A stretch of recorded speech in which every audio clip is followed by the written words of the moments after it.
Shopify grows your business no matter how far or big you grow. Shopify is the global commerce platform that helps you sell at every stage of your business. Whether you're selling your fans' next favorite shirt or an exclusive piece of podcast merch, Shopify helps you sell everywhere. Shopify powers 10% of all e-commerce in the U.S. Allbirds, Rothy's, Brooklinen, and millions of other entrepreneurs of every size across 175 countries. Plus, Shopify's award-winning help is there to support your success every step of the way. Because businesses that grow, grow with Shopify. Sign up for a $1 per month trial period at shopify.com/income, all lowercase. Go to shopify.com/income now to grow your business, no matter what stage you're in. The Presidencies of the United States is a proud member of the Evergreen Podcast Network.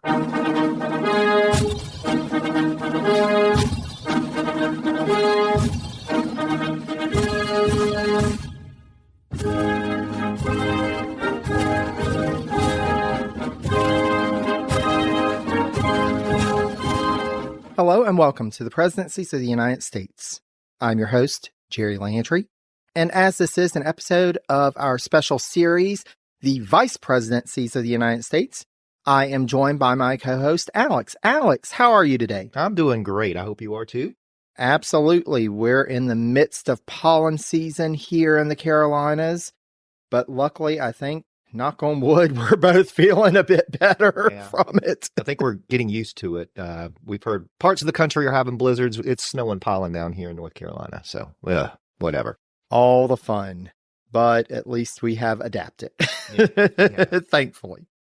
So, Alex, we have covered 3 vice presidents thus far. We are moving on to our 4th one, who is a guy by the name of George Clinton. Oh, yeah.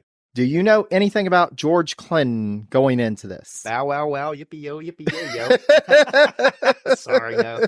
I know what little bit you've probably shared, but please refresh my memory. Yeah, so he is the less funky of the George Clintons, but there is still so much to discuss with him. And I'll be honest, in studying presidential history as long as I have, I really haven't had an opportunity until now to really do a deep dive into George Clinton's life. And there's some fascinating stuff there, and I'm looking forward to sharing with you as well as our audience. Likewise, I'm looking forward to hearing it, but I'm still going to be singing Atomic Dog over here. So just know that. That is noted. I'm Ken Harbaugh, host of Burn the Boats from Evergreen Podcasts. I interview political leaders and influencers, folks like award-winning journalist Soledad O'Brien and conservative columnist Bill Kristol about the choices they confront when failure is not an option. I won't agree with everyone I talk to, but I respect anyone who believes in something enough to risk everything for it. Because history belongs to those willing to burn the boats. Episodes are out every other week wherever you get your podcasts. So should we dive in? Sure, let's dive in. All right. So as we usually do, we're going to start at the beginning. George Clinton was born the youngest of 7 children to Charles Clinton and Elizabeth Denison Clinton on his family's farm in Little Britain in what was then Ulster County, now Orange County, New York, on July 26, 1739. So a couple of days after my birthday. Yeah. Now, the Clinton family had a lineage going back a few generations, and one of their ancestors had been awarded an estate in County Longford in central Ireland for supporting William of Orange during the English Revolution, and it was there that George's father, Charles, had been born, raised, and met Elizabeth. So the family is still relatively new to the colonies at this point. Mm-hmm. So the couple and their family faced discrimination from the Anglican establishment for being Presbyterians. And so they decided to follow the lead of others in 1729 and built a new life across the Atlantic. They immigrated with Charles's parents and the entire young family at that point. Now, sadly, the crossing saw the death of 2 of their 3 children born to that point from a measles epidemic, with only their oldest, a daughter named Catherine, surviving the voyage. Yeah, so Tragic. it's one of those things, and especially, at that time, immigration was not easy. You're stuck on a ship with all these folks, and if one person is sick, surprise, surprise, somebody's probably going to be sick. It's going to make the rounds, and measles especially was really bad at that time. Yeah. So, though their ship had been bound for Pennsylvania, they landed on Cape Cod. Again, another thing about crossing the Atlantic, even though you had one destination in mind, sometimes you ended up in a completely different place. They just wanted to see Plymouth. They just wanted to see Plymouth. The Cape was nice at that point of the year. Now, shortly after arrival, Charles's parents also passed away in a measles epidemic. Great. Yeah, some really hard challenges at the beginning, but they forged on, establishing themselves in 1730 at what would become the family homestead in Little Britain, which is 20 miles from New Windsor on the Hudson River. The farmstead that George was born on was described as follows, quote, "An unpretentious story-and-a-half cottage. It had a large living, eating, and cooking room on the ground floor, and one large bedroom under the rafters on the second floor. It was built like so many of the houses in provincial New York, of stone, with board siding on the gable ends and clumsy stone chimneys. As the Clintons prospered, additional rooms and kitchens were added, and, even though they've suffered some losses, the family does continue to grow. Indeed, it should be noted at the time of George's birth, Little Britain, which is about 60-something miles from Manhattan, was still considered to be on the frontier. And, quote, "Charles Clinton is said to have fortified his home for protection against attack." Attack from Native the peoples. Native peoples. That's Yeah. what I was unfortunately, thinking that, yeah. Yeah. So that would have been what Indians were indigenous to that area. So it was really, the Iroquois were really big. The Iroquois Confederacy was really big in what we now know of as upstate New York. Yeah. But it's fascinating to think about. And, you think about the New York City megalopolis now, 60 miles from Manhattan was still the frontier at the time. Well, Manhattan was little more than just at that point, what was? And that was New Amsterdam. Was it New Amsterdam or New York at that point? So at that point, it was New York, but New York City was really the southern tip of Manhattan at that point. Right. So it was, just trying to put this into scale, it's completely different from what we're used to in the modern day. Yeah. So in addition to farming on the family's land, Charles worked as a surveyor, established a mill, and speculated in land. The Clintons would also have 4 more children after their arrival in North America, all sons. Alexander grew up to be a doctor. Alexander. There you go, a namesake. He grew up to be a doctor. And Charles played a small role in the American Revolution. But it is James Clinton, born in 1736, that is the most prominent of George's brothers. In addition to his military service, which will come up at times as we go along, as noted by Clinton biographer E. Wilder Spalding, quote, "James was the patriarch who was largely responsible for the politically appalling spread of the Clinton family tree." So one of his children in particular is someone who regular listeners of the podcast will likely recall, DeWitt Clinton. And yes, he will come back up in this episode, but we're getting a bit ahead of ourselves. Let's rewind a little bit and go back to young George Clinton. Our George Clinton was named after the royal governor at the time and distant relative, George Clinton. Okay. So there's yet another George Clinton. My goodness. So Royal Governor George Clinton had been impressed by Charles's surveying work and offered Charles a position in the colonial administration, including the post of sheriff of the city and county of New York. Charles declined this, preferring his life in Ulster County, and thus the governor, wanting to do something for Charles, prepared to award Charles's son and his namesake George with a position in the colonial bureaucracy as clerk of the Court of Common Pleas of Ulster County upon the death of the incumbent. Now, at this point, young George was 9 years old. Yeah. So had a little time before he could take it up. So he would have to be trained.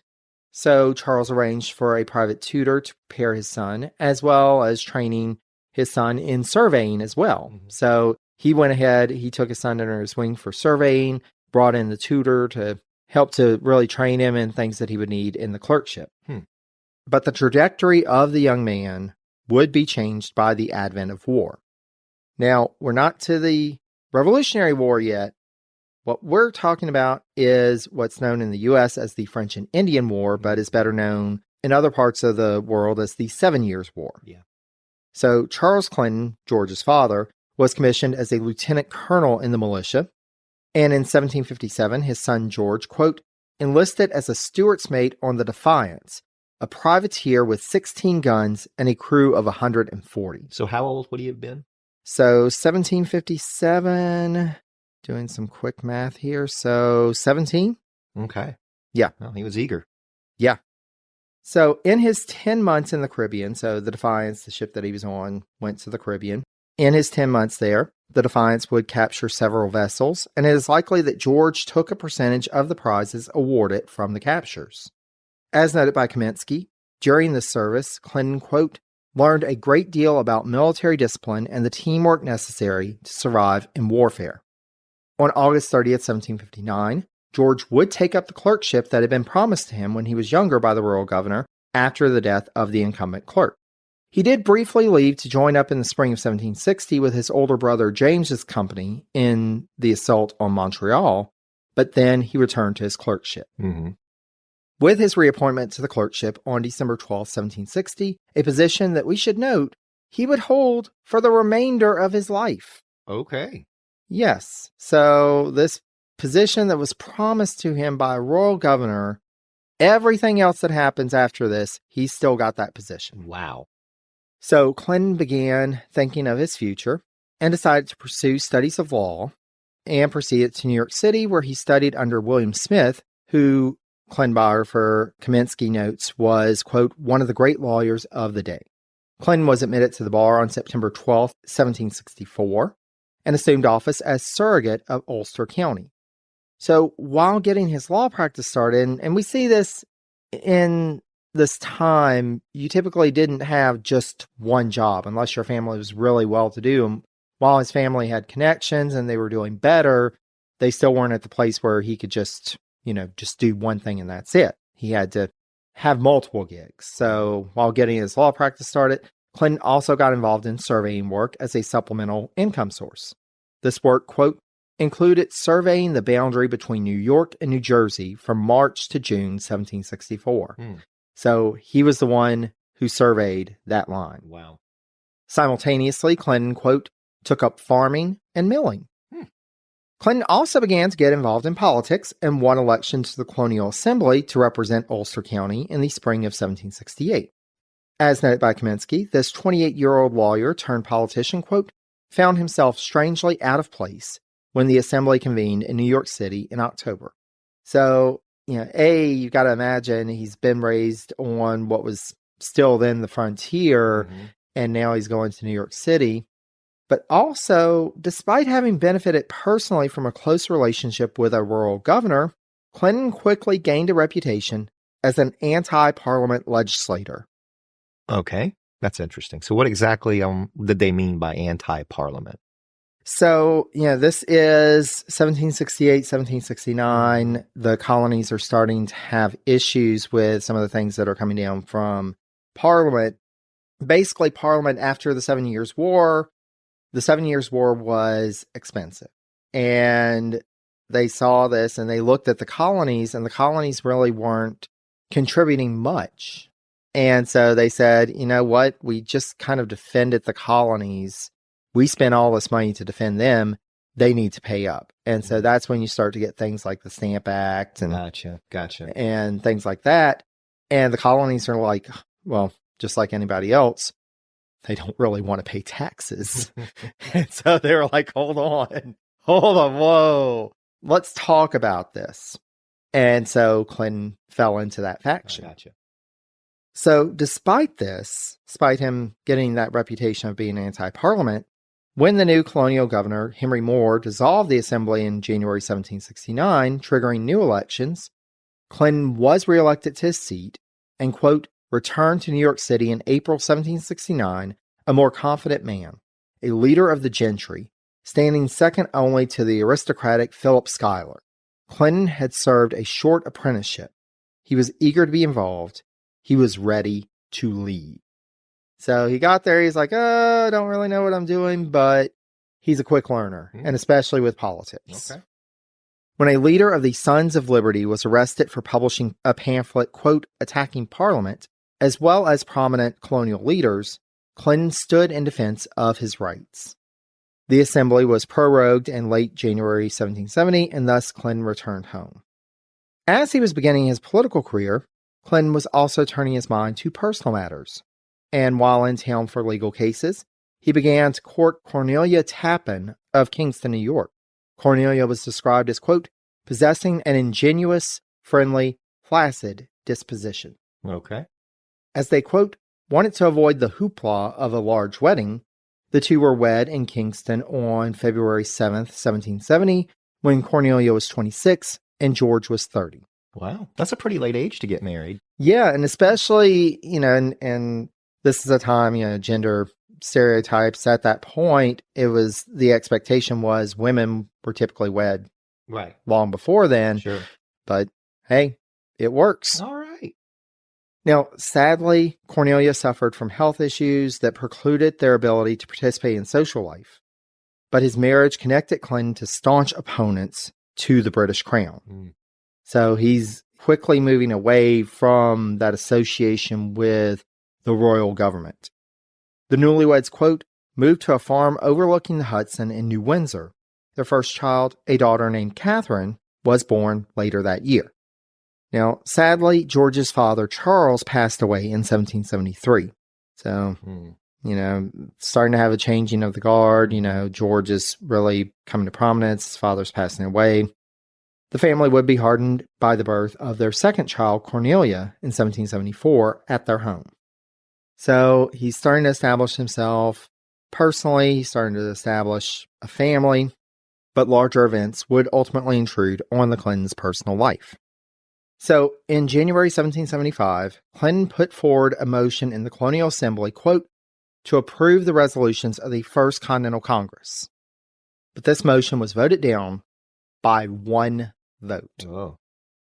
Clinton would continue his opposition to parliamentary rule by making motions on March 8th and 24th, quote, that Parliament had no right whatsoever to tax the colonies. All right, and here it comes. My nickname for George Clinton, and it ties into what we've already said. P-Funk, baby.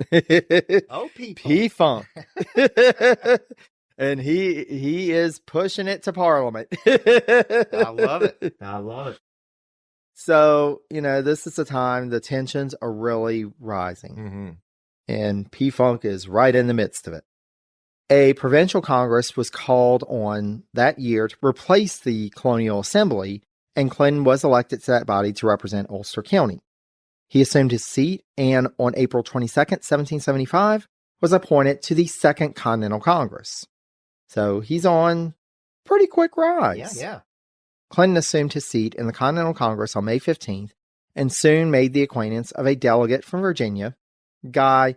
May have heard of him. He's kind of mentioned here and there.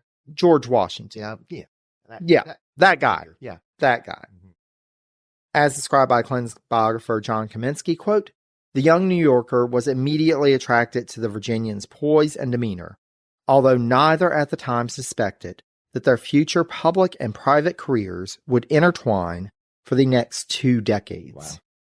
After Washington was named to command the Continental Army, Clinton, quote, hosted a public dinner for the country's new military leader in New York City. In late 1775, George Washington recommended Clinton's service as a brigadier general in the Continental Line, and he was also named as brigadier general of the Ulster-Orange County Militia by the New York Committee of Safety. Thus, Clinton left his seat in the Continental Congress and returned home to assume command of his militia force. So, war is coming. War is coming. War is happening. And Clinton already has a command. Mm-hmm. In addition to his initial command, in August 1776, the New York Provincial Convention added to his command the militia forces from Westchester County. Clinton would play an integral role in the Battle of New York in the summer of 1776, as his command was, quote, involved in preparation for laying a chain across the river to prevent passage of British ships, as well as the construction of underwater obstacles to impede passage of enemy ships. Clinton's command would be responsible for, quote, dispatching reconnaissance parties to Long Island to help keep track of British troop movements, and it is believed that Clinton himself engaged in at least one of these missions. Mm-mm. So he's not only in command, he's putting himself out there. Yeah, He's in action. All right, P-Funk, go. Mm-hmm. On September 12, 1776, Clinton participated in a council of war called by General Washington to discuss whether to make a stand or evacuate Manhattan. Though Clinton opted for making a stand, the decision was ultimately made to withdraw.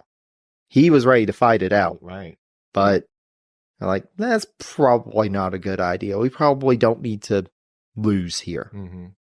Clinton would see battle for the first time on September 16th in the Battle of Harlem Heights, with British forces being pushed back. After this battle, Clinton was dispatched, quote, to form an expedition leaving from New Haven, Connecticut, but he ended up returning to Kingsbridge and joining back up with the main army moving towards White Plains, where the British were engaged in battle on October 28th. After that, and in order to support Washington's retreat from the British, the New York Provincial Congress ordered Clinton to raise militia from not only New York, but also New England and New Jersey, and Clinton assembled a force of 1,200 in a few days. Wow, that's fast. That's fast. P-Funk ain't playing. He is not playing. He led this force on a successful raid on a British stronghold near Bergen. In January 1777, Clinton's command increased again when the New York Provincial Convention gave him control over the Dutchess County militia. So he's gradually adding more militia forces to his force. He also received orders to proceed to the highlands of the Hudson River and defend that area from British attack and, quote, to block the river from British navigation. Mm-hmm. To that end, 2 forts were constructed. Fort Montgomery, which was George Clinton's base of operations, and Fort Clinton, which his brother, General James Clinton, commanded. Okay. Got a lot of Clintons going on. A lot of Clinton going on up in here. Okay. Wow. So General George Clinton, our Clinton, ordered for an iron chain to be stretched across the Hudson River, the passes through the highlands to be guarded, and 2 armed vessels to be stationed above the chain. As described by Kaminsky, quote, during the war, George Clinton displayed a special quality, a rare ability to inspire devotion and confidence, to give men the willingness to endure deprivation and the faith to persist in seemingly endless campaigns against enormous odds. Clinton operated with a stern appeal, ordering, quote, company commanders to be punished if they failed to furnish their quota of men. Again, P-Funk ain't playing. Not playing. For his part, he supported recruitment efforts by appealing to a sense of duty, as demonstrated in the following quote. The season is approaching when in all probability you may be called upon to defend your county against the attacks of a tyrannical ministry, and it will reflect great dishonor on a county so forward in every other respect in the cause of liberty to be found so extremely negligent in so important a matter. And so that quote, and especially the use of the word county, reflects just how local folks thought at that time. And you've got to think that these were militia forces from specific counties. Yeah. And when I was looking at the quote, I was like, don't say country, it's county. And yeah, exactly. Yeah. Very, very local. But they're starting to have some shifts. They're starting to think larger scale. In this appeal, he goes local. But when talking to other folks, he sometimes showed that he was thinking in larger scales. Anyway, so, he's trying to rally the forces. He's trying to get everybody together. Despite his persistence, at times during the spring of 1777, Clinton got so down that he wrote to the New York Provincial Convention offering to resign his command as, quote, I find I am not able to render my country that service which they may have reason to expect of me, considering the importance of the command they have honored me with. So he's thinking more globally now. Yes. Well, and it's interesting here to think of the audience. Right. Before he was talking to the individual soldiers. Yeah. He's talking to the provincial Congress. He's depending on his audience, and he can speak to both audiences. Yeah. That's something that is a quality to keep in mind as we go along with Clinton, because it really does show up throughout his career. Cool. All right, P-Funk. Now, the convention repeatedly refused Clinton's request to resign. Indeed, they had a higher office in mind for him. First, in mid-March, they recommended, and General Washington and the Continental Congress agreed, that Clinton should be awarded the rank of Brigadier General of the Continental Army and the assignment of Commandant of the Highlands, which was, quote, a rank he would retain throughout the war. So, militarily, he's being bumped up. Mm-hmm. Then, it was while Clinton was commanding Fort Montgomery when, on July 9th, 1777, he was elected as the first governor of the state of New York. Okay.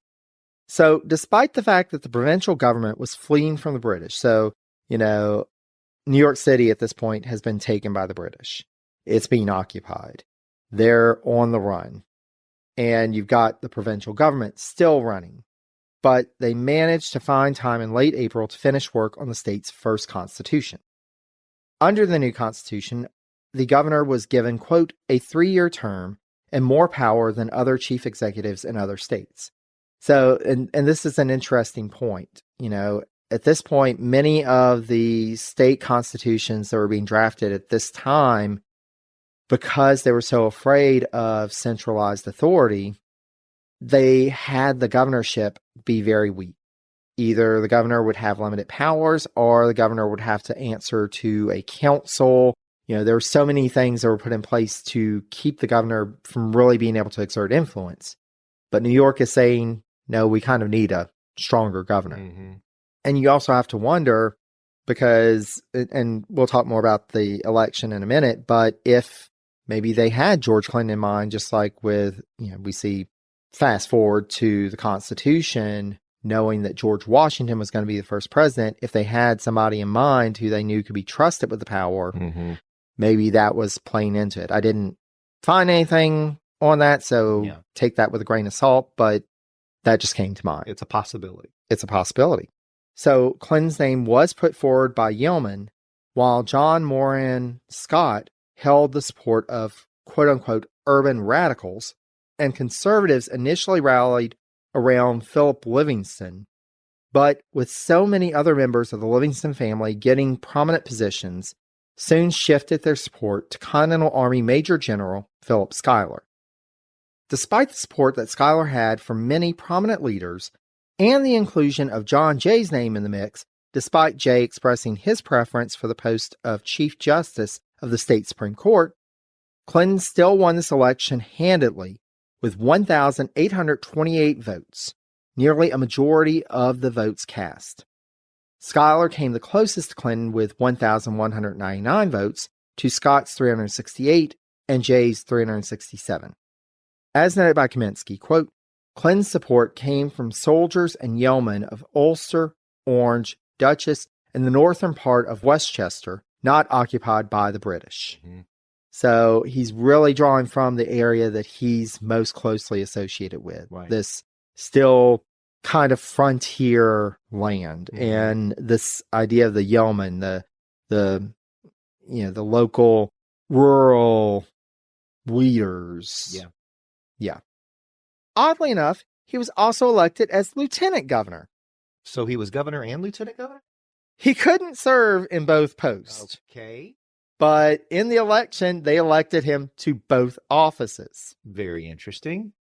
Since he couldn't serve in both offices, Clinton resigned from the latter post. Of course, he's like, no, I'm going to be governor. Right. And Pierre Van Cortlandt was chosen to serve under Governor Clinton. Though Schuyler would concede the election and offer his congratulations to Clinton in August, Kaminsky notes that, quote, Schuyler gave his support readily because he believed that Clinton would be unable to handle the difficult affairs of state, and that he would be called upon to play a crucial role in the government. So Schuyler was definitely from more of this aristocratic bent and saw himself as a natural leader versus this George Clinton. He's this rural whatever. Peon or whatever. Yeah. He's not going to be able to handle this. It'll end up coming back to me. I'm fine. Kaminsky described their relationship moving forward as, quote, an uneasy friendship, one in which Schuyler always resented the fact that Clinton was sitting in the chair of government that was rightfully his. Oh, good God. Yeah, Schuyler can go take a floor. I won't tell Hamilton you said that. Oh, well, you know how I feel about Hamilton, so what? Even though he's got my same first name, but I wasn't named after him, so that's good. Anyway. This election did not mean the immediate end of Clinton's military career, though he did accept the governorship when notified of his election on July 9th and delivered his first address to the state legislature in Kingston on September 10th, 1777. But with the war continuing to rage in the area, Clinton had to concern himself not just with political matters, but also with military matters.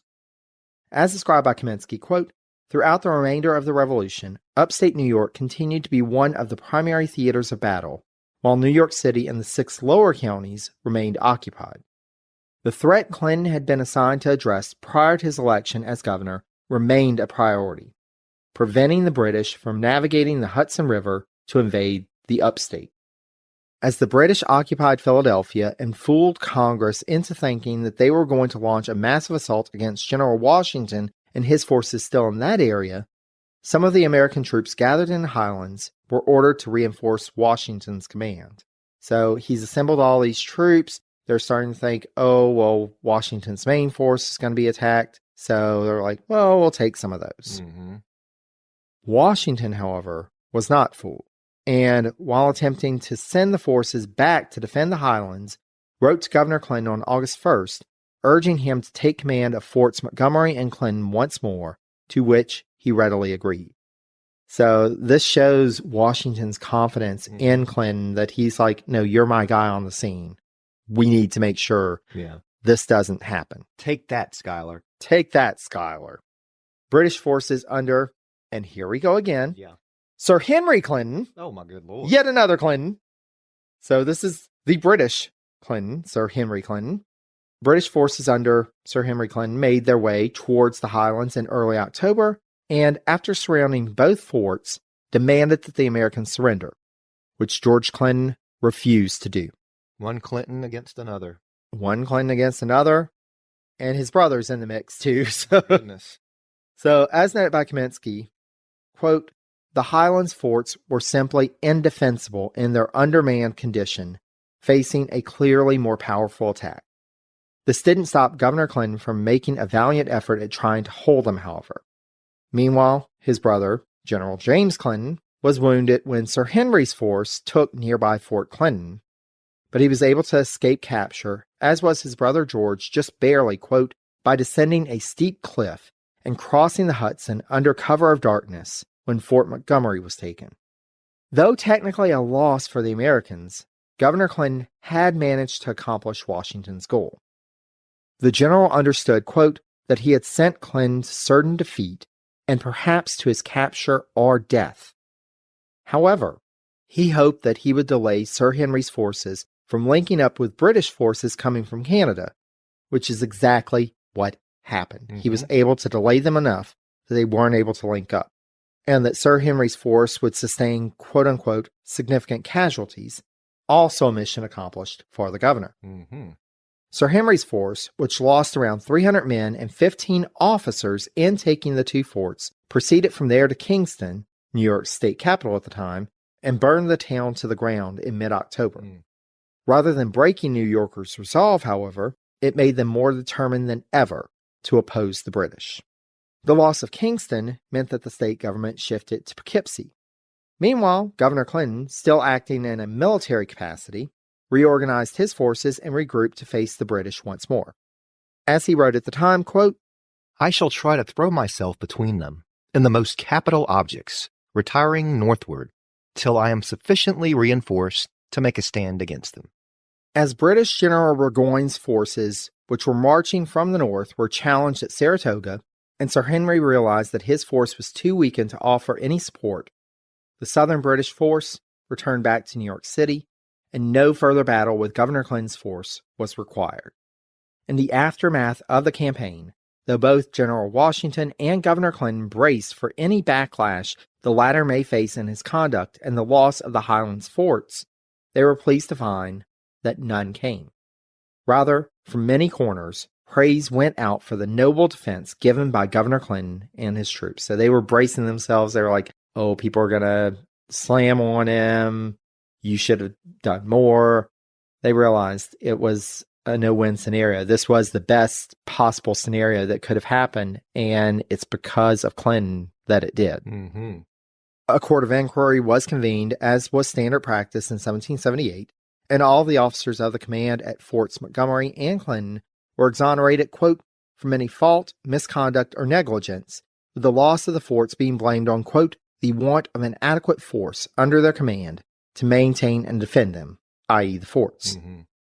Clinton continued to operate using his Continental Army commission and took charge of General Isaac Putnam's 2 brigades in late 1777 to carry out General Washington's orders, quote, to reinforce the main army located near Philadelphia, taking out over $5,000 on a personal line of credit to pay the disgruntled troops. Wow.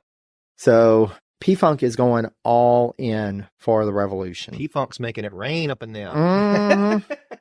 Clinton also focused his efforts on strengthening the defenses along the Hudson River. So he was well aware of the situation. He knew the Hudson River needed to be defended. Yeah. He recommended to the state legislature a bill authorizing, quote, constructing a fort at West Point, placing a chain across the river at that point, and posting some gunboats along the chain. In February 1778, the New York State Legislature unanimously adopted the drafted Articles of Confederation. But, and here he's showing up, Alexander Hamilton, Oh, Lord. who was then serving as General Washington's aide-de-camp, and Governor Clinton exchanged letters expressing their concerns over the new plan of government. Governor Clinton, for his part, felt that the articles should be strengthened to ensure that Congress would have the financial resources needed to support the war effort. So remember this as we go along. You know, at this point, Clinton is saying we need a stronger federal government. Yes. In late September 1778, George and Cornelia's third child was born, and to honor his friend, the leader of the Continental Army, the Clintons named their son George Washington Clinton. Oh. Nice. Nice. Nice. Yeah. Clinton's direct involvement in military matters continued in June 1779 when he, quote, took command of a militia regiment and marched to the Highlands in response to a British threat. Back to the Highlands again. Beyond just British soldiers, the governor also had on his mind the constant threat posed by loyalists, colonists who remained loyal to Great Britain.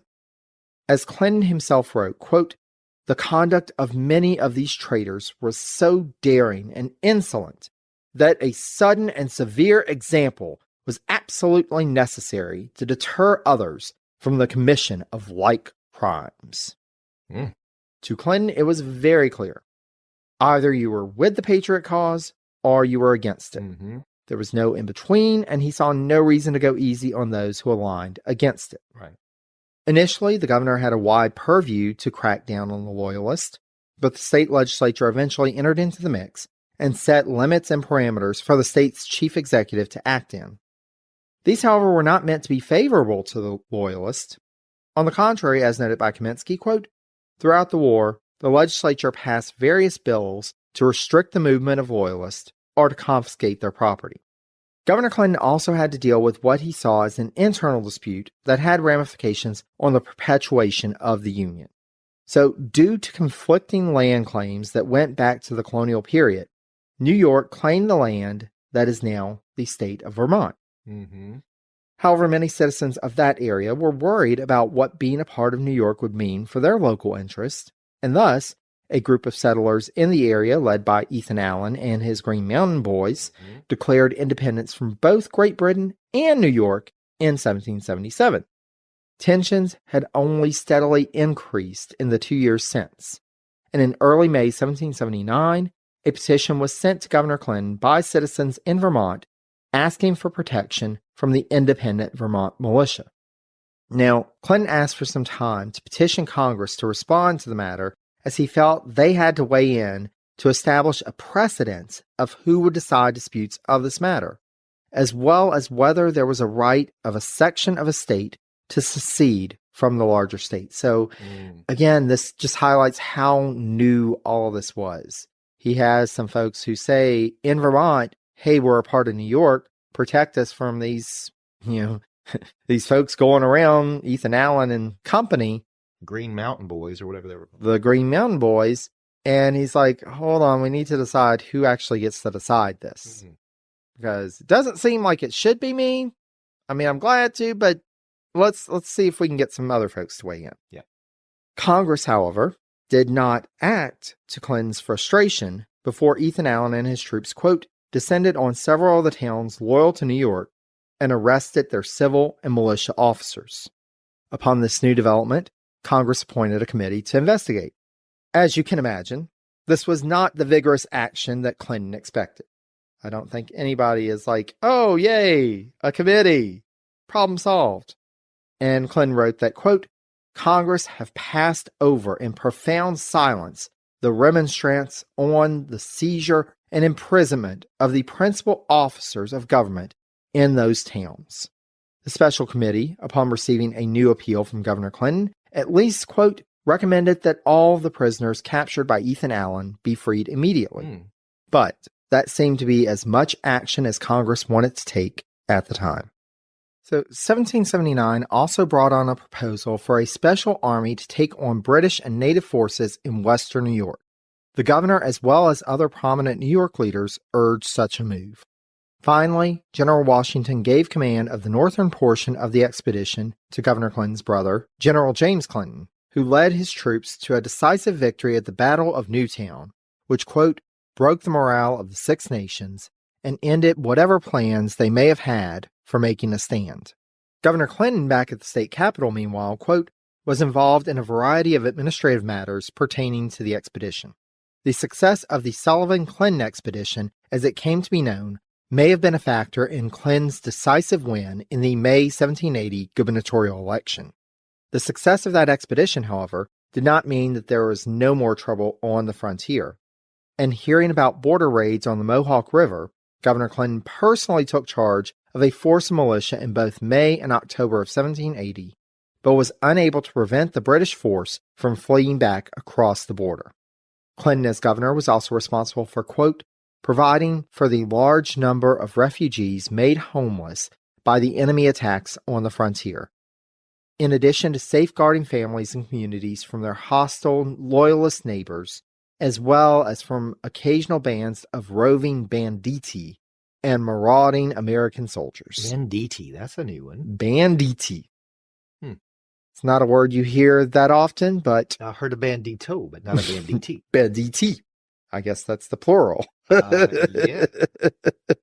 Not just as noted in 1777, but at numerous points during the war, quote, Clinton, as both general and governor, used his own money or borrowed against his own credit in order to obtain necessary provisions or provide loans to impoverished state officials. So he's not just giving his service. He is saying, I'm on the line for this money. And that shows his commitment to the cause in both of these roles. Again, take that, Schuyler. Take that, Schuyler. What have you done? Yeah, what have you? I doubt you'd put your money on the line. I will give up 6 pence. Continuing to see how the weakness of the Continental Congress weakened the war effort, when an invitation came from delegates from Connecticut, Massachusetts, and New Hampshire to meet in Hartford to discuss the deficiencies of the Articles of Confederation, Governor Clinton sent on the invitation to the state legislature on September 7th with a message expressing his support of strengthening the powers given to Congress. He wrote as follows, quote, when we reflect upon the present situation of our public affairs, it is evident our embarrassments in the prosecution of the war are chiefly to be attributed to a defect in power and those who ought to exercise a supreme direction. For while Congress only recommend and the different states deliberate upon the propriety of the recommendation, we cannot expect a union of force or counsel. 3 delegates were appointed, and the convention, when it met in November 1780, made numerous recommendations which were endorsed by the New York State Legislature and Governor Clinton by the end of March 1781. These recommendations included, quote, that George Washington be given dictatorial powers. Congress should be given the power to levy tariffs to pay the interest on the public debt, and should have coercive power to force the states to comply with its dictates, and that Congress should be vested with broad implied powers, in addition to the limited powers specified in the Articles of Confederation. Just to note here, this was a time before the Articles of Confederation were fully ratified. So they were seeing this as an opportunity to amend before it fully takes effect. Mm-hmm. However, before the state legislature could approve these recommendations, the Articles of Confederation were ratified by the last state on March 1st, 1781, and thus had been officially adopted as is. Clinton tried to paint this as a sign that the nation was coming together, but his concerns remain. In addition to the financial risks he was taking during the war, Governor Clinton was also apparently the subject of numerous British plots to kidnap him. Mm-hmm. In mid-August 1781, General Washington sent an urgent warning to the governor, quote, that 6 enemy agents were on their way to abduct him. Wow. Yeah. So, and that's, I wanted to include that because it really speaks to, this was a perilous position. Yeah. And he was definitely considered a threat. He was considered a threat. Though the fighting subsided after the victory at Yorktown in October 1781, the New York State Legislature continued to push for improvements in the present Confederation government, arguing, quote, that Congress ought to be given additional taxing authority and that a general convention be called to revise the Articles of Confederation. Meanwhile, the state legislature, in an act opposed by Clinton on idealistic grounds, moved forward with action against Loyalists that had been building throughout the war. In March 1777, the legislature first authorized the seizure of Loyalist estates to be rented back out to supporters of the Patriot cause, quote, at moderate cost. In late 1779, a law was passed, quote, confiscating Loyalist property, but not yet authorizing its sale.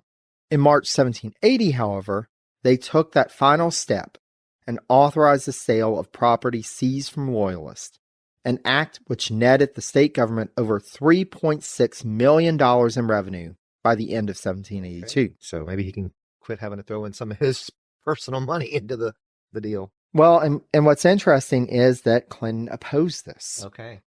While Governor Clinton believed strongly in, quote, the right of private property, which led him to oppose the legislation in principle, as Kaminsky notes, quote, the governor supported confiscation partly because of the state's financial need, the danger that Loyalists posed to the war effort, the suffering of refugees who had been dispossessed by British and Tory actions, and his ideological desire to remake New York into a Republican and more nearly egalitarian society. So he's really ideologically opposed to this. He thinks that the government shouldn't be coming in and just seizing property. But he also sees this as an opportunity, and it's obviously going to happen anyway, so he's embracing it. Mm-hmm. Alexander Hamilton described Clinton in a letter on August 13, 1782 as follows, quote, a man of integrity, and passes with his particular friends for a statesman. It is certain that without being destitute of understanding, his passions are much warmer than his judgment is enlightened. Kind of a backhanded compliment. Which Hamilton did from time to time. Yeah. But it's at least somewhat framed as a compliment.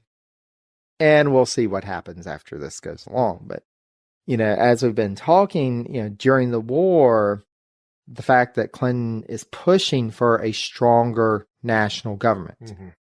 We'll see. And at this point, him and Hamilton are kind of seeing eye to eye on that. We'll see how things shake up. Yeah. I have an idea of how they will, but yeah. Carry on. Even after the conclusion of the Revolutionary War, New York was faced with some big questions. Most notably, what exactly were the borders of New York anyway? Yeah. Step one, let's define what the state is. Let's create a state, a shape. So the eastern border, other than the status of Vermont, was pretty much settled. But the western boundary of the state was still a big question. Governor Clinton was originally amenable to turning over the western lands to the federal government if Virginia was willing to do the same with the vast tracts of land that it had laid claim to. With Virginia unwilling to agree, however, in 1782, Clinton took the proposal off the table. Ultimately, it would take until 1790 before the matter of Vermont was settled, mostly due to internal New York political disputes, rather than with negotiations with the people of Vermont. So how far did New York extend west at this point? Was it into what is current day Pennsylvania, or was that pretty much, explain to me what the shape of the state was in this context. So I'm going to pull up a map. Okay. I'm all about visuospatial, cues, so. Okay.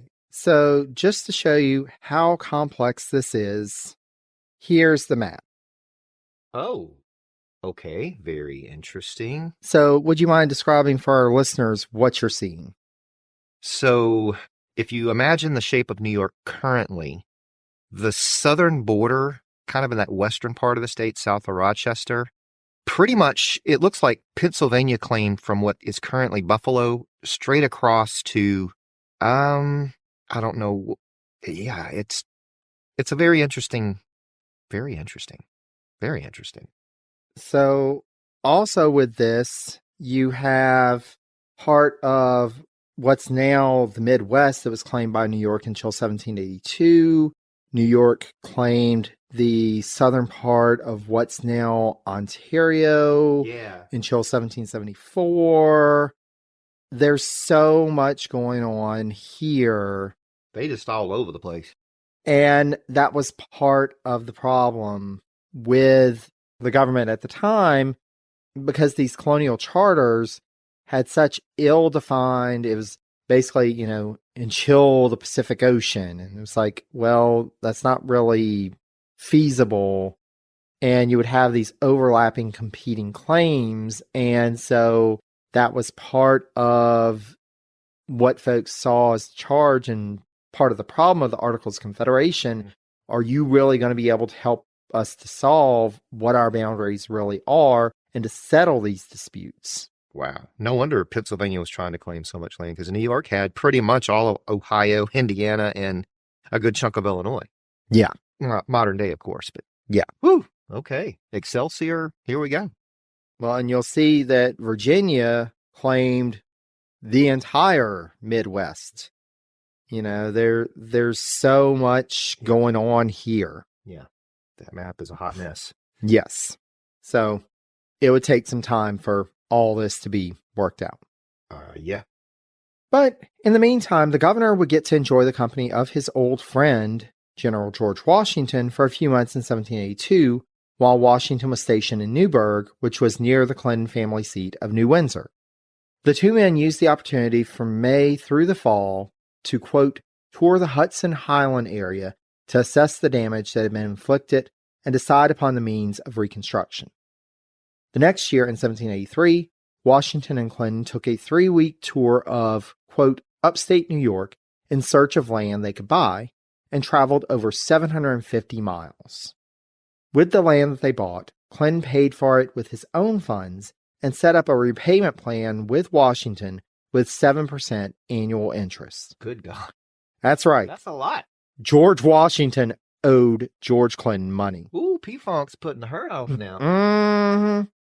Further, Washington trusted Clinton so much that when it became difficult to get signatures on documents from both of them in 1795, as Clinton was still in New York, but Washington was either in Philadelphia or back in Virginia, Washington gave Clinton power of attorney to handle matters with their land on his behalf. This investment ended up being rather profitable for both men. So this is one of the few instances that we see land speculation actually working out well. And Washington was one of the few who kind of made it work. In April 1783, General Washington also asked Governor Clinton his opinion on an all-important matter, quote, the country's peacetime military establishment. So with the war winding down, what did the military of the United States look like on an ongoing basis? Clinton responded with his recognition that at least some form of military would be needed for defense on the frontiers, as well as national preparedness in case a conflict came up. However, he also recognized that the citizens of the United States were greatly opposed to a large standing army. Clinton felt that a good balance could be achieved and asserted that a proper education for officers was needed to ensure success. Key to all of this in Clinton's mind, however, was how the nation composed itself. As he wrote to Washington, quote, in all our peace arrangements we ought, I conceive, to have an eye to the support of our federal union as the first and principal object of national concern. Influenced by this consideration, I would prefer an establishment, however feeble it might appear, that is calculated to maintain that intimate connection between the different states which gave us success in war, and upon which I'm persuaded our happiness and importance will depend in peace. Though the Treaty of Paris had been ratified by the United States in April 1783, it wouldn't be until November 25th before British commander Sir Guy Carleton finished the evacuation of British troops from occupied New York City. Once the British set the date for Evacuation Day, General Washington, General Henry Knox, and Governor Clinton all worked together for weeks to plan the entrance of American officials and soldiers to assume control of the city. Washington and Governor Clinton rode into the town on horseback, accompanied by Westchester's light cavalry, and Clinton hosted a dinner for Washington and his officers at Francis's Tavern. On December 1st, Governor Clinton hosted another dinner for Washington and French Minister to the U.S., the Chevalier de la Lucerne, at Cape's Tavern, which concluded with a fireworks display that evening. When Washington retired to his estate at Mount Vernon, Clinton sent him an assortment of trees to plant at his home as a gift, and also, quote, arranged for shipments of a variety of vegetable seeds and nursery plants. With the restoration of New York City to American control, the state government moved to that city. Despite the fact that, as noted by Kaminsky, quote, George Clinton emerged from the Revolution as the most popular man in New York State, an opposition did emerge to Clinton's re-election for a third term. Two challengers were put forward. His previous challenger, Philip Schuyler, here he goes again, as well as a man described as, quote, the fiery radical, Ephraim Payne. Okay, House of Pain, here we come. House of Pain. Ultimately, though, Clinton received 3,584 votes to 643 for Schuyler. Ha! And 520 for Payne, thus easily winning re-election to office. It was also the year that George and Cornelia's fifth child was born, a girl that, again, to honor the governor's friend Washington, was named Martha Washington Clinton after the general's wife. Okay. So now he's got both Washingtons covered. Okay. Now, as governor of post-war New York, Clinton had certain public issues that he advocated for. As described by Kaminsky, quote, as governor, he consistently advocated public support for education, in particular a state university, and, later in his term of office, public education for all children. Yes.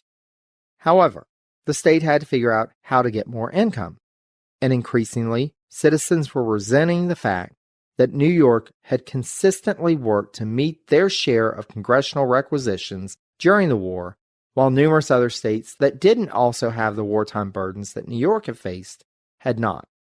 So they're like, okay, we had the battles that we had to pay for. We had Congress asking for money. We sent it to them. We did our part. Yeah. Why don't you? Right. Increasingly, the governor, along with the citizens, saw this as placing an unfair burden on New York, especially after, in 1783, the Confederation Congress, quote, decided to apportion requisition among the states for past expenses on the basis of the ability of these states to pay future requisitions. This meant that, rather than fulfilling their request to lower the requisitions placed on them, Congress was set to increase them. Ooh. no, we know you want to pay less, but Sorry. why don't you keep on forking over that money to us? Between that and the fact that a major issue for New Yorkers, the status of Vermont, which had remained unresolved for a quarter century, was still lingering before Congress with no action taken, Governor Clinton by 1784 had had enough. In January 1784, he delivered an address to the state legislature in which he outlined a change in his views on powers granted to the Confederation Congress. Rather than being an outspoken advocate for more powers being granted on the federal level, now Clinton would only support such measures, quote, when stronger powers for Congress would benefit New York. This policy, which Kaminsky wrote, was, quote, a reaction to the aggressive policies of Congress and New York's neighbors, was later dubbed, quote unquote, Clintonism by Alexander Hamilton. Here we go. Here we go. So basically he's saying, unless this really works in New York's favor, we're not giving you any more power. Right. Now, the Vermont issue was one that Governor Clinton had a blind spot about. As noted by Kaminsky, quote, he, i.e. Clinton, never saw the parallel between Vermont's struggle for independence and America's. Vermonters, in his judgment, were traitors who had taken ungenerous advantage of our situation to secede from the state of New York. Congress had managed to defer the issue until after the conclusion of the war, but these same issues remained as before. A faction seeking independence from New York continued to assert their rights and their claims in opposition to settlers loyal to the Empire State. Likewise, Governor Clinton had fought against efforts in the state legislature to push through a measure, quote, to cede its, i.e. New York's jurisdiction over the Vermont grants. 1783 saw Alexander Hamilton and others appeal to Clinton to seek a diplomatic resolution to the conflict with the support of Massachusetts and New Hampshire, but the governor resisted such efforts, quote, due to his belief that the Continental Army was now prepared to act against Vermont. At that point, New York was also dealing with an issue precipitated by a surprise pronouncement by the Massachusetts delegates to the Confederation Congress, quote, claiming that all of the territory in western New York rightfully belonged to Massachusetts under its charter of 1629. Your look. It's like, okay. Congress called for agents of both states to deliver their arguments before them, but one delay after another meant that the issue lingered for over 4 years until, in late November 1786, a compromise was reached where, quote, New York would retain jurisdictional control over the land, but Massachusetts would retain the property rights. So basically, they're going to administer it, but not have the property rights. Oh, yeah. As you can imagine, Governor Clinton and many others were none too pleased at this result and the lack of support from Congress for their cause. Yeah. Now, it wasn't that they could really do much with the western lands at the time, as the forts that the British had constructed in the area and, per the Treaty of Paris, were to be evacuated, but they were still being held by British troops with no signs of them leaving anytime soon. So, Treaty of Paris had said they're going to evacuate, and the British were like, at some point. Maybe. When we feel like it. When Governor Clinton asked for redress from Congress in 1783, as well as guidance as to how many forces New York could take from those they had supplied from the Continental Army to provision these forts, the response he got was disturbing. When the British finally evacuated, Congress planned to have the forts occupied by Continental Army forces, not forces under the direct control of the New York government. So basically, Congress is saying the Continental Army is going to be in charge of these forts, not you. This led to a dispute between Clinton and one of the Empire State's delegates to Congress, Alexander Hamilton. Yeah. Here we go. Now, as we said earlier, to this point they had been allies. But as Hamilton agreed with the plan for the Continental Army to take over the western forts, it became clear that, quote, the two men were pursuing different ends. Clinton wanted New York strengthened and was profoundly suspicious of Congress's assertions of power. Hamilton's vision of America focused on the national level. This post-war period also brought a debate about what to do about the property confiscated from Loyalists and then sold. By the terms of the Treaty of Paris, Article 5, quote, called upon the states to compensate those loyalists who had lost property. Naturally, Governor Clinton was opposed to this idea, and the state legislature concurred. They're like, we're not paying anything. Oh. The legislature would go another step in an anti-loyalist agenda, however. In 1784, they passed a bill, quote, that disenfranchised all but a few specially accepted loyalists. Though the bill was repealed 2 years later, it still created a rupture in New York politics. Though initially ambivalent, upon seeing the strong support that the anti-loyalist stance had amongst the yeomen, Governor Clinton fell in line, which caused, quote, the aristocrats who had grudgingly supported him during the war to now abandon him. Ooh.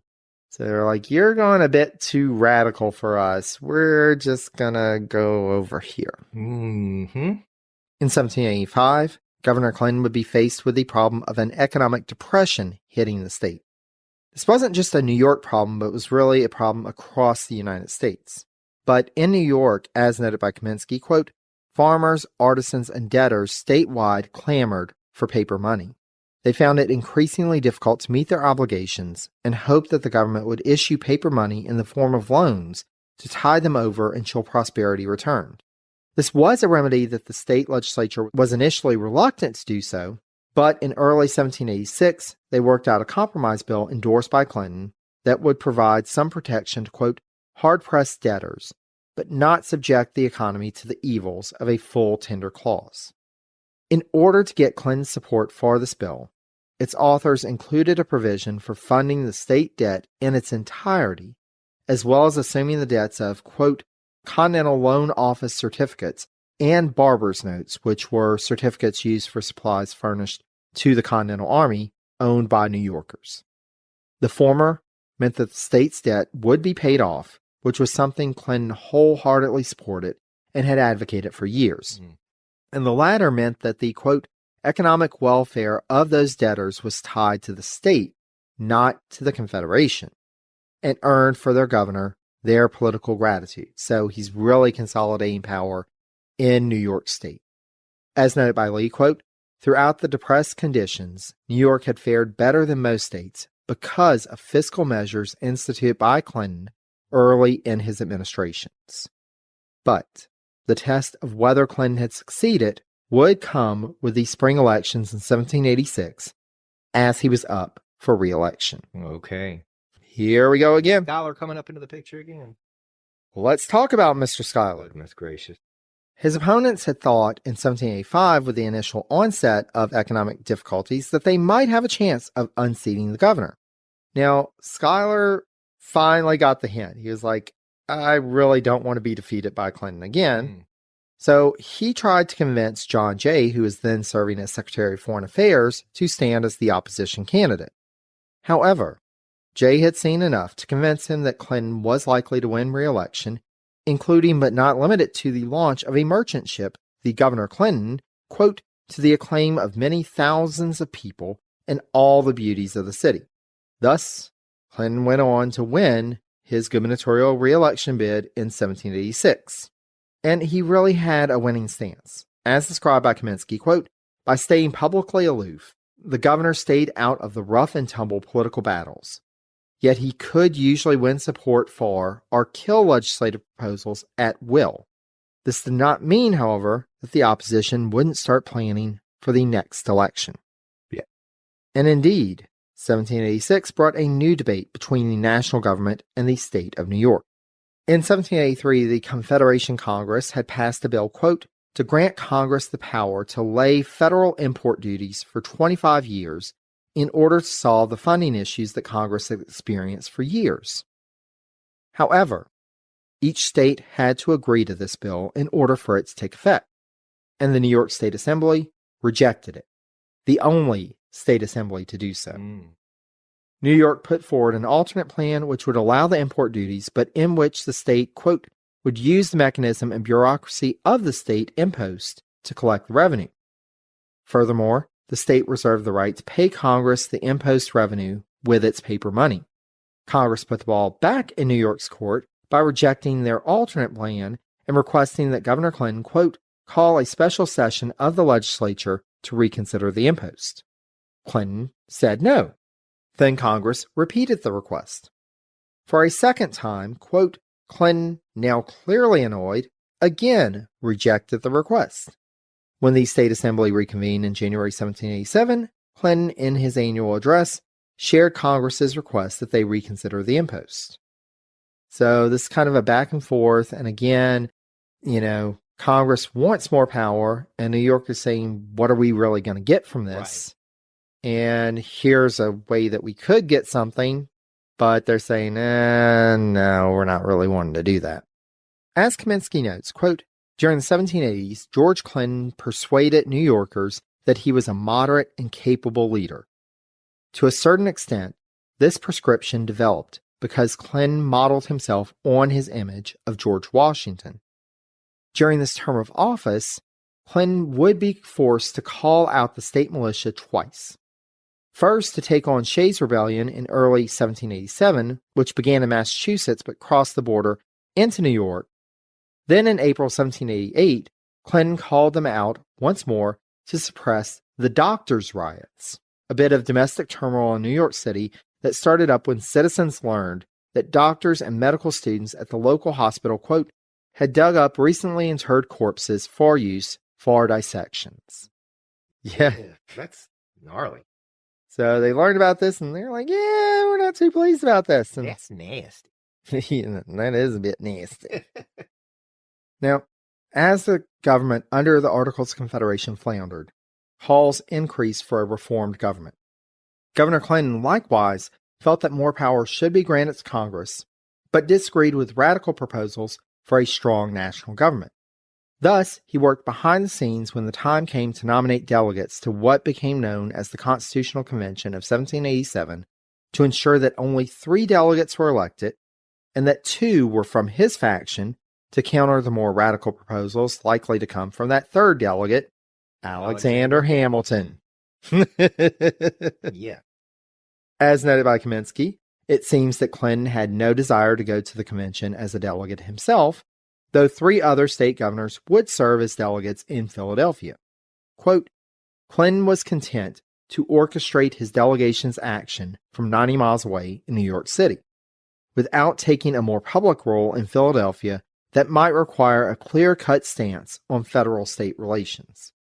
So here, Clinton was kind of hedging his bets. He's like, I can influence these folks, but I don't have to actually put myself on public record. Right. Now, without going into too many details, the 2 Clintonian delegates ended up leaving the convention early. So Hamilton was the sole representative of New York and the only delegate from the Empire State to sign the Constitution when it was drafted. Clinton would become the poster child for anti-federalists, with Alexander Hamilton directly criticizing the governor's opposition to the convention's work as early as July 21st, 1787. The 2 delegates who left the convention reported back to Clinton about what their colleagues in Philadelphia were planning, and supposedly the governor had expressed his regrets over agreeing to have delegates attend the convention in the first place. Hearing this, Hamilton wrote an article attacking Clinton for this viewpoint and asserting that, quote, the Confederation government was fundamentally defective, and the very existence of the Union was in imminent danger. As noted by Kaminsky, quote, Hamilton's attack on the governor stunned everyone. Such a bold-faced rebuke was rare in newspapers of the day. So Hamilton is saying, Clinton, you're wrong. And he's saying very publicly. Mm-hmm. Mm-hmm. With the debate over ratification of the Constitution raging, a series of essays signed with the pseudonym Cato were published in the New York Journal starting on September 27, 1787, outlining, quote, the pitfalls to New York if the Constitution were to be adopted as then written. While the authorship is not confirmed, it was generally believed that Clinton was the author of the Cato essays. Naturally, Hamilton would not let these essays go unchallenged and responded using the pseudonym Caesar. Mm-hmm. The political clash heated up after the State Assembly passed resolutions on February 1, 1788, calling for a state convention to consider ratifying the Constitution. All free adult males in New York were eligible to vote for the first time, not just property holders. so the campaigning for delegates to the convention was intense. Anti-Federalists wanted Governor Clinton at the convention, but the question became where he should be elected from for the maximum amount of good. Now, this gets to the fact that his home county, Ulster County, was already poised to select all anti-Federalist candidates. So some leaders were saying, let's go ahead and have Clinton elected from Kings County on Long Island in order to deny a seat to a Federalist, or possibly take 2 seats if another anti-Federalist candidate could ride Clinton's coattails to win election. Mm-hmm. Clinton agreed to the strategy, especially since if it looked like he would not win in Kings, he could be added back to the Ulster ticket and take his brother James's place as the delegate from that county. Ultimately, though, leaders in Ulster worried that not having Clinton on the ticket in that county may have a detrimental effect, especially as word came from Kings that the governor's prospects there were not good. Thus, here we go back to his initial election. They just put him on the ticket in both places. There you go. When the election was held on March 28th, Clinton won in Ulster County with the largest number of votes, 1,372, and all 6 anti-Federalists in that county won election.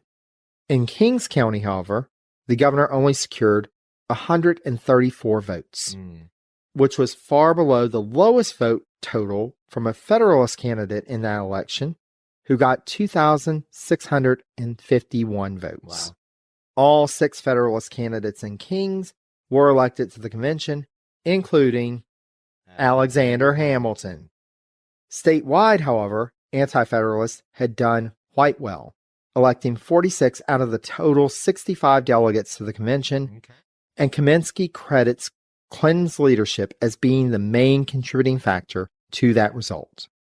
Naturally, with the Federalists being in such a minority, there was reason to be concerned going into the convention. It did help that 8 of the 9 states required to bring it into effect had already ratified the Constitution when the New York Ratification Convention began, and it was expected that New Hampshire, whose convention was in session, was prepared to ratify. When the convention began on June 17th in Poughkeepsie, Governor Clinton was unanimously chosen as its president. The proceedings were a delicate political dance that we don't really have time to go into detail about here, but just know that despite his role as president of the convention, Clinton did not feel restrained from entering into the debate, delivering his first remarks on June 21st, in which he asserted that Hamilton sought, quote, a consolidated nation. I wish for a federal republic. The object of both of us is a firm, energetic government, and we may both have the good of our country in view, though we disagree as to the means of procuring it. When news arrived that New Hampshire had in fact ratified the Constitution, thus bringing it into effect, the anti-Federalist forces at the convention remained adamant that they would not ratify without certain amendments being included, and Clinton continued to espouse his political philosophy. Meanwhile, news arrived that Virginia had also ratified the Constitution, bringing the total number of states in the Union to 10. This put New York under increasing pressure to resolve their issues and join. As noted by Kaminsky, quote, Federalists stopped their delaying tactics, and, in fact, they completely stopped debating. Federalists now hope to engineer an unconditional ratification with recommendatory amendments or recess. On July 10th, the Anti-Federalists put forward their proposed amendments, and Clinton delivered remarks in defense of them the next day. He delivered one more speech in mid-July, quote, to gain Federalist support for a conditional ratification with amendments. Governor Clinton reminded folks that he was for the Union, but that he felt that amendments were needed to ensure that the new government under the Constitution was truly a government of the people. The anti-Federalist resolve, however, was breaking. While Clinton, presiding over the convention's proceedings as president, was able to delay ratification for a month, ultimately, even he had to agree that New York had to join the Union and try to advocate for changes to the Constitution from within. On July 26, 1788, the convention, by a vote of 30 to 27, ratified the Constitution, quote, with recommendatory amendments, and, quote, unanimously adopted a circular letter to the states calling for a second constitutional convention. As explained by Kaminsky, quote, although anti-Federalists came to Poughkeepsie with a large majority, they were never a unified party with a single end in sight. As state after state ratified the Constitution, Anti-Federalists in other states became less vocal in the opposition, and the adoptions by New Hampshire and then Virginia drastically changed the perspective of New York Anti-Federalists. So they finally came to see this is a lost cause. This new government is going to go into play. We need to be a part of it. Ultimately, Clinton was credited with the call for a constitutional convention that came out of the state ratification convention, and the letter that was released publicly became known as Governor Clinton's circular letter. The letter protested, quote, that no government, however constructed, can operate well unless it possesses the confidence and goodwill of the great body of the people. This letter would push Federalist leaders like James Madison to seek amendments to protect individual rights in order to alleviate anti-Federalist concerns when the new government was in place, in order to avoid another constitutional convention. So this may have helped in the push to what we now know of as the Bill of Rights. Right. Now, when the Constitution was ratified in 1788, Clinton's name started to be put forward by supporters as a potential vice presidential candidate, as he was the most well-known anti-Federalist in the nation. They held a meeting on October 30th, 1788 at Francis's Tavern to form what they dubbed the Federal Republican Committee, which then prepared a circular letter, quote, addressing the need for a vice president to promote amendments to the Constitution that would secure the liberties for all Americans. Unfortunately for Clinton, his association with the circular letter that came out of the state ratification convention may also have caused many Federalists across the country to grow concerned about whether Clinton was a quote-unquote wild-eyed radical who couldn't be trusted as vice president. So, up until this point, and we've seen in his career, Clinton's tried to avoid this public stance. But now, he's on record. This is what he believes. And Federalists are like, this man is too dangerous to be vice president. Ooh. Clinton would delay calling the state legislature into session to provide for choosing electors for the presidential campaign in order to assure that it was the legislature with its anti-Federalist majority which would choose the electors rather than the voters. Ultimately, Hamilton and the Federalists would manipulate the situation to the point that no electors were chosen from New York by the state legislature. So in the first presidential election, New York did not vote. Wow.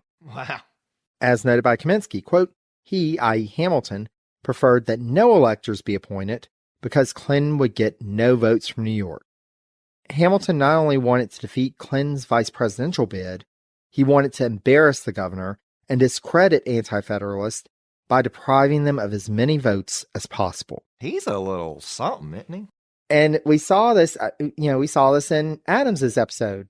He was working behind the scenes this entire election. Indeed, Clinton ended up with only 3 electoral votes from Virginia in the first presidential election. But, hey, that's 3 votes more than a lot of folks got. After successful campaigns for the Constitution's ratification and Washington and John Adams's election as president and vice president respectively, Alexander Hamilton in February 1789 turned his efforts to defeating Governor George Clinton's re-election campaign. Here we go again. I need to put some P-Funk on here. So Hamilton wanted to establish himself as the preeminent political leader in the Empire State, and he knew that meant taking down Clinton. Yeah. Thus, after ensuring that his chosen candidate, New York State Supreme Court Justice Robert Gates, was chosen as Clinton's opponent at a public meeting on February 11th, Hamilton launched a series of attack letters signed H.G. in the Daily Advertiser, not only promoting Yates, but also castigating Clinton. As noted by Lee, quote, this unrestrained assault revealed Hamilton being consumed in his utter frustration over Clinton's continuing popularity. Jealous. In 16 letters published from March 11th through April 15th, Good grief. Hamilton would attack Clinton for everything from his war record to being a hypocrite in his initial support for a stronger national government during the war to his opposition to the Constitution to his recent political maneuvering in the presidential election. No holds were barred for Hamilton in his mission to take down the governor. Other Federalists would introduce into the political conversation the reality that this would be Clinton's 5th term in office if reelected. Why didn't Clinton live up to, quote, one of the first maxims of Republican government by not voluntarily giving up office and returning to the people? So they're saying you're going to continue in office for a 5th term. What was that about, changing up and going back to being a citizen, relinquishing power? They also brought up other ideas. What about his uses of the appointment power to fill the state government with his supporters? What about the wealth that he had accumulated while in office? Clinton refused to entertain visiting dignitaries, be they national leaders or foreign diplomats. Thus, he was able to mostly pocket his annual salary of £1,500. So he's being cheap, he's pocketing money, and he wants to keep on doing it for a 5th term. Not a good look. As Yates was an anti-federalist who was seen as, quote, a cordial man who could now unite the opposing parties, there was a chance for success. The date of the election was around the same time that the new government under the Constitution was assembling in New York City. While Federalists would attempt to utilize this in order to bolster Yates's prospects, Clinton had an ace up his sleeve.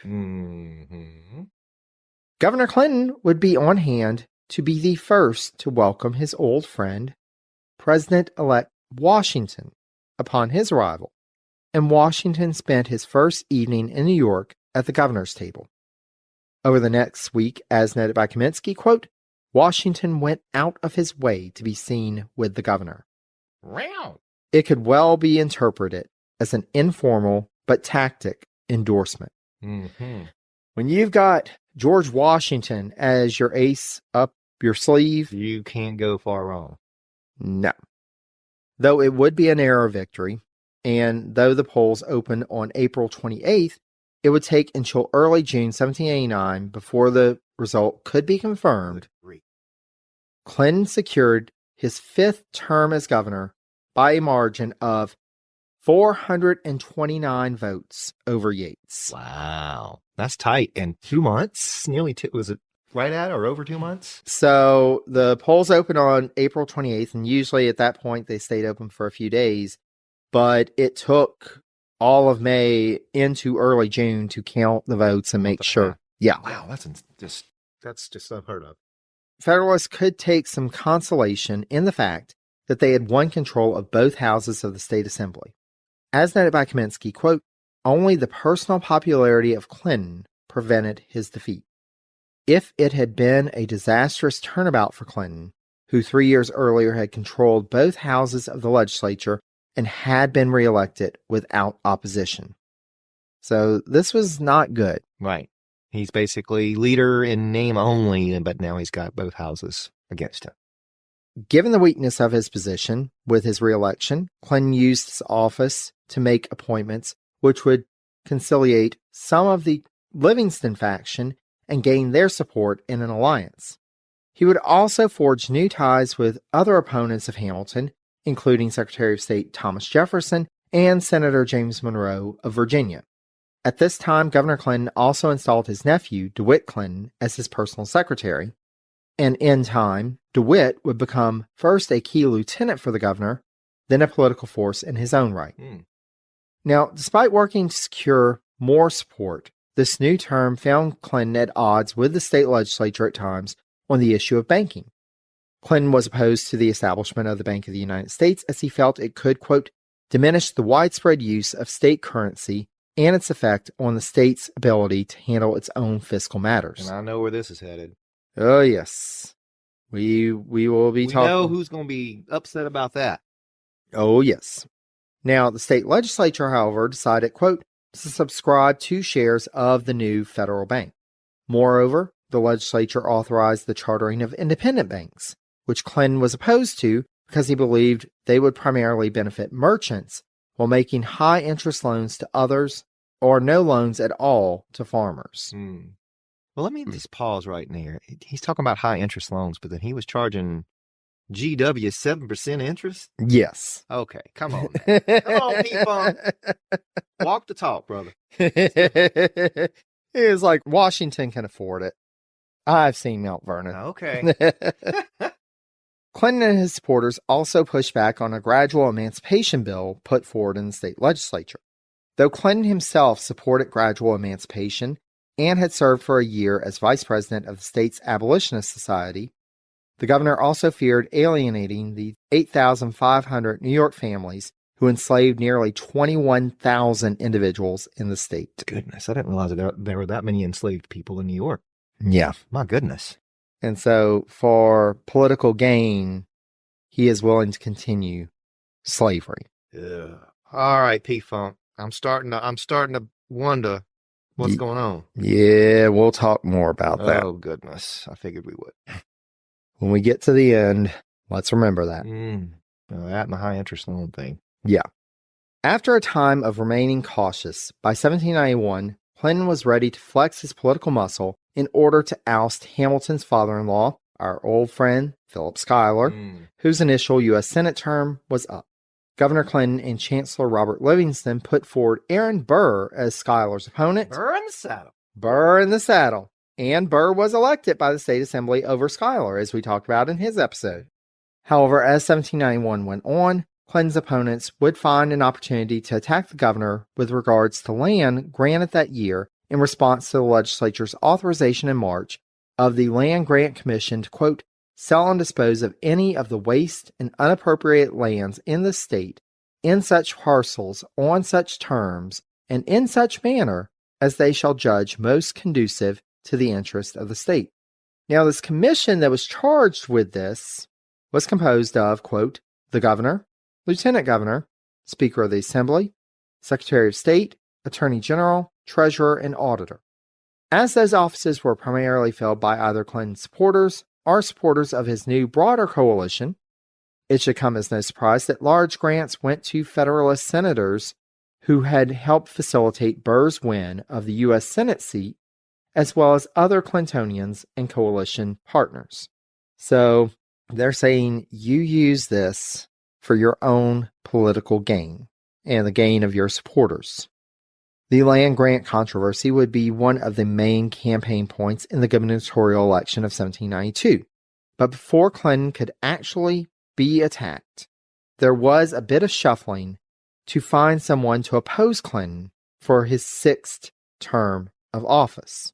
Robert Yates, who by this point was the New York State Chief Justice, was initially put forward, but Yates, who had been awarded his current post as part of Clinton's broadening his coalition support, declined to serve as candidate.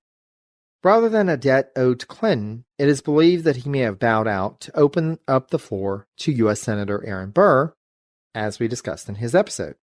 However, Federalists put forward U.S. Supreme Court Chief Justice John Jay as their candidate, and Burr withdrew as he knew Jay's entry into the race would take much-needed support from him.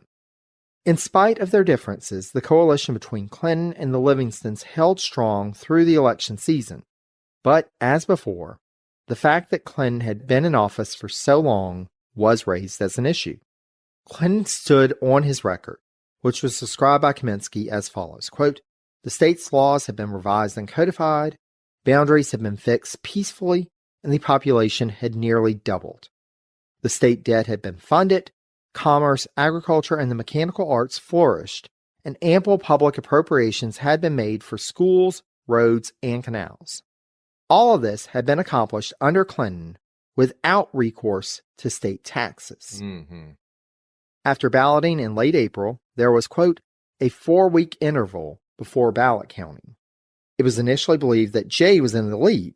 Then came a dispute in 3 key counties, which ended with all the votes in those counties being discarded. Oh, okay. Ultimately, Clinton won with just over 140 votes to Jay's total.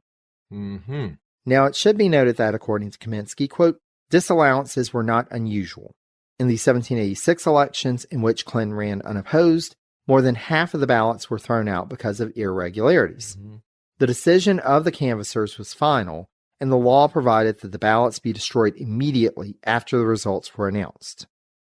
However, there was also a proven concerted effort by the governor as well as his coalition partners, the Livingstons, to invalidate the votes in at least one of the 3 key counties. Ooh. Yeah. Okay, you getting more funky by the minute, and not in a good way. Not in a good way. This is not looking good. So naturally, this result was disputed, and when Jay returned to the state from serving on the circuit court in Vermont, he was welcomed as the rightful governor, and calls came for Clinton to resign and concede to Jay. When the matter was put forward to the state legislature, by a narrow margin, they opted to confirm the result of the election in Clinton's favor. Kaminsky notes that Jay's abolitionist sentiments, which he defended when they were made a campaign issue, may have played a role in denying him a clear-cut win in this election. So remember that Clinton had said, yeah, we're not going to deal with that whole emancipation thing, but Jay was on record as being an abolitionist. This, however, would not be the only election Clinton's name was involved with that year, because 1792 was also a presidential election year, and the anti-administration faction again turned to George Clinton as a possible challenger to Vice President John Adams' re-election bid. As with the gubernatorial election, however, Senator Burr let it be known that he would agree to be in contention, and even traveled to Philadelphia in an effort to rally support there. Though Secretary of the Treasury Hamilton supported his fellow Federalist Adams's re-election bid, he also did what he could to dampen the enthusiasm around Burr, which worked to Clinton's benefit. By the time news of Burr's interests reached Virginia, Democratic-Republican leaders in that state, including Madison and Monroe, had already started rallying support for Clinton, and ultimately concluded that he was the stronger candidate of the two. The first essay in support of Clinton's candidacy for vice president appeared in the New York Journal in early September, proclaiming that the choice between Clinton and Adams was to, quote, determine whether true republicanism shall prevail and flourish, or the seeds of aristocracy be permitted to take deep root in this soil of freedom. On October 16th, a group of anti-administration leaders gathered in Philadelphia and decided to endorse Clinton as vice president. Thus, Burr bowed out of the contest, and when the electoral votes were counted, Adams won re-election with 77 votes to 50 for Clinton. When he learned of the result, Hamilton wrote to Jay that, quote, the success of the vice president is as great a source of satisfaction as that of Mr. Clinton would have been of mortification and pain to me. Ooh. Yeah. Ooh. Yeah. I mean, I'm seeing the funkiness of GC here, but I mean, Alexander Hamilton just gives me, just irritates me. Ugh. Anyway. Now, you may be asking, for someone who was such an ideological small r Republican, why Clinton kept running for re-election rather than supporting the idea of rotation in office? So, as described by Kaminsky, quote, Clinton retained his governorship for 2 reasons. First, he and his supporters feared that their aristocratic opponents would succeed him and do damage to the republic that they had been so instrumental in creating. Second, Clinton simply enjoyed the challenge of the governorship. He liked the pay, which was £1,500 annually, and he was successful at it. Clinton would ultimately, after the gubernatorial and presidential election, be vindicated for his actions with regards to the land sales in 1791, when it was learned that leading Federalists, including Hamilton and his father-in-law Schuyler, had been partners with the principal awardee of one of the largest land grants. So they couldn't use that against him, saying that it was a partisan issue if Hamilton and Schuyler were also benefiting from it. Mm-hmm. Clinton even won a libel suit brought against one of his primary attackers. However, Kaminsky also asserts that, with the messy win in the gubernatorial election, quote, although the decision to throw out the ballots allowed Clinton to retain the governorship for 3 more years, it also turned Clinton into somewhat of a caretaker during this term, ruined his chances for the vice presidency later in the year, and ultimately forced the governor into retirement in 1795. In his next gubernatorial term, which Kaminsky described as, quote-unquote, his most difficult, Clinton would have to deal with the issue of the ongoing war between Britain and France. Now, technically, the U.S. had an alliance with France that had been negotiated during the American Revolution, and they were supposed to come to the defense of France in the instance of war. However, the Washington administration made a couple of counter-arguments to justify their stance of neutrality. First, France had declared war on Britain, so they hadn't been attacked. Second, the government of France was completely different than it had been when the treaty was negotiated. So that treaty had been with His Majesty the King of France's government, which had been overthrown by the revolutionaries. Thus, could it be said that the treaty was still in effect? Good point. Good point. Hamilton made that argument. Okay, well, all right. My namesake, well, I wasn't named after him, but the guy who happens to share my name. Yeah, good looking out there. Good looking out there. And really, it was more, we really didn't want to be at war with them. We really couldn't afford to be at war with them. We didn't have the resources. We didn't have the infrastructure, the military. It was like, this is going to be a no-win scenario if we pick one or the other. So let's just remain neutral. For Clinton's part, he realized that taking one side or the other, or allowing either side to carry on operations intended to support their side's wartime efforts at the port of New York and other harbors in the state, would be detrimental to the economy of the state. So Clinton informed the state legislature in January 1793, quote, that he had been requested by federal authorities to curb belligerent activities of both France and Great Britain. By May, 2 weeks after the publication of Washington's neutrality proclamation, quote, Clinton issued his own proclamation, resulting in the seizure of French warships in New York harbors, which were turned over to federal authority. At Washington's direction in August 1793, Hamilton was forced to draft a letter praising Clinton's efforts, quote, to harmonize and invigorate all parts of our political system. You know Hamilton was not happy about writing that letter. No, not at all, not at all. And the only person who could get him to do it was George Washington. International affairs would become family business by the end of 1793. So earlier that year, a new French minister had arrived in the U.S., Edmond Charles Genet. Genet. So Genet had attended celebrations in New York, and Genet is one of those characters. It's kind of outside of our scope to really go into too much detail, but suffice it to say, he was sent on a mission to basically get support for the war. This put him at odds with the administration, and ultimately everybody, even Jefferson, said, this guy needs to go. So at this point, still French minister to the U.S., Genet attended celebrations in New York in November 1793, celebrating Evacuation Day, which was the anniversary of the British evacuation of New York City. It was at one of these celebrations that the 33-year-old Frenchman met Governor Clinton's 19-year-old daughter, Cornelia. The two developed a quick bond, and by the end of the year, they were engaged. Now, I mentioned that basically the Washington administration said this guy needs to go. Right. Well, meanwhile, back in France, another change in government had happened. So the French government was changing on a pretty regular basis. It was very unstable at that point. And so they were like, yeah, we need to get rid of Genet, bring in a new minister. Genet, come on back. Come on. And he's like, no, because he knew if he went back, he was likely going to be executed. He appealed to Washington and the administration, and they're like, well, we really don't like this guy, but we also don't want to send him to die. They allowed him to stay. All right. Now, there were rumors that Genet had already married back in France, but these were disproven, and after he was granted permission to remain in the U.S., Edmond Charles and Cornelia were wed in November of 1794 at Governor Clinton's home. So he's now got a Frenchman in the family. Very interesting. In January 1794, Governor Clinton's annual address to the state legislature included a request, quote, for funds to fortify New York City and the western frontier. The Federalist-dominated Legislative Assembly denied this request.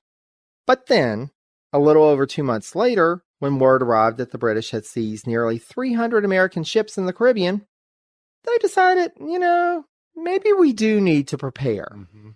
And so the legislature appropriated $75,000 for the task, soon followed by, quote, another fund to repair forts in the West as well as on Governor's Island off New York City. Clinton personally led the construction and repair efforts on Governor's Island in the spring of 1794. Now, during this term, Clinton attempted to use patronage to revitalize his coalition with the Livingstons. So, you remember he had established that coalition, kind of shaky, but he was like, let's give this another try. Right. But at this point, he still suffered under the aura of illegitimacy, and support for him waned. There was also the matter of his health. As noted by Kaminsky, the 55-year-old Clinton dealt with, quote, recurring bouts of rheumatism that became more severe and persisting.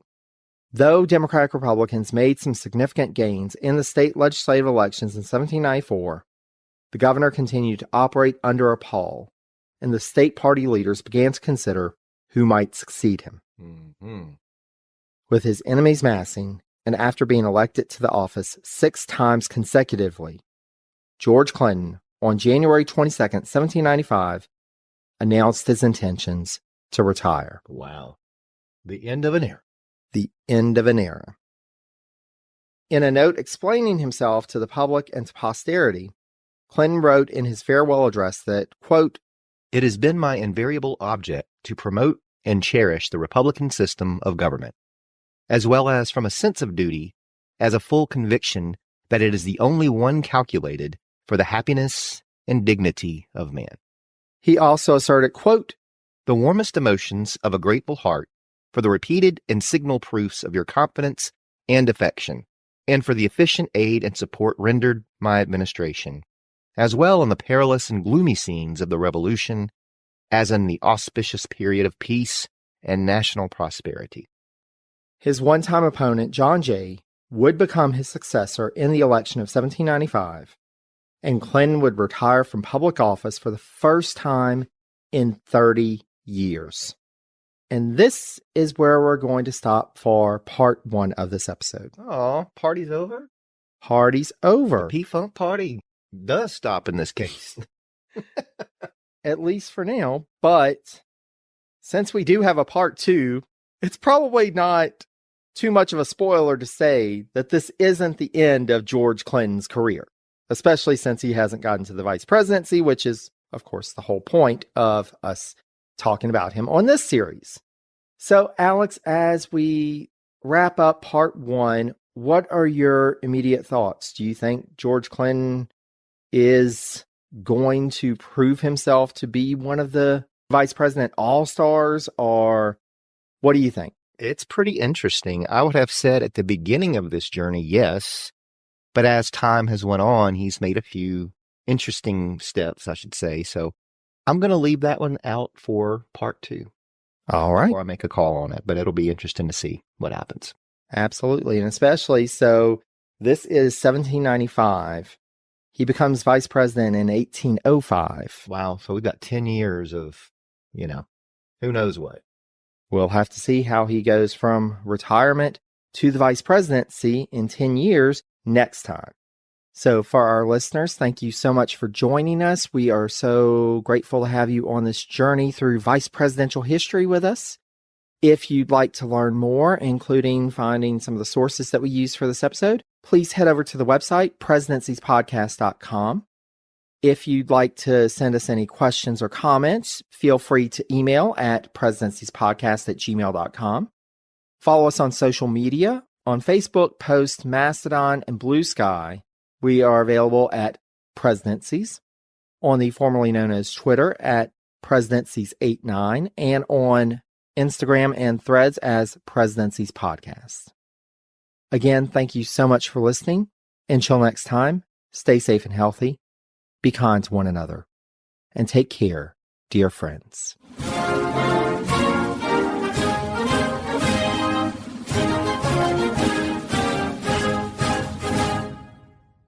Hello, this is Gary Chahot welcoming you to check out the French History Podcast.